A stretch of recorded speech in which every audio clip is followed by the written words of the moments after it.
But the masses protesting in Lansing today say the governor is going beyond just keeping the state safe, that the shutdown is an overreach that's hurting more people than it's protecting.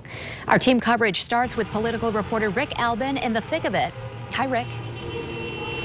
Emily, a lot of the people here today are saying things like, we want to work.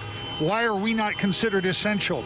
One of the big questions about this entire operation, this entire lockdown, if you will, what it has been called is the stay at home and stay safe order by the governor, is who should stay at home and who doesn't have to in terms of going to work.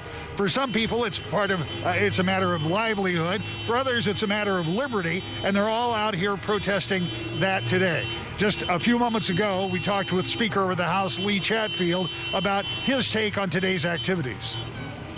I think we can be responsible and reasonable at the exact same time. We have to ensure that people's constitutional liberties are protected, and that's what we're seeing today. People are coming to the state capitol to ensure their voices are heard, and there's nothing more American than that.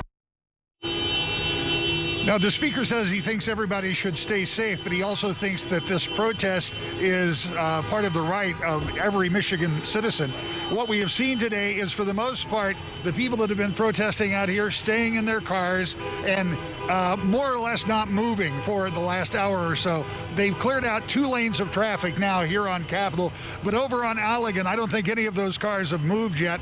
And the lines of traffic that extend back down Capitol and back down Michigan go for a very long ways. It's very hard to know exactly how many people are participating, but I can tell you some of these people haven't moved since about 11 o'clock this morning when they first just stopped at the light down here, and those on Allegan haven't moved at all. They've just remained there. So this protest did, at least in part, what the organizers hoped it would do, and that is turn out a big crowd. And if that was part of the aim of this organization, they certainly were able to bring a lot of people together in relatively short notice to protest here in Lansing. Now,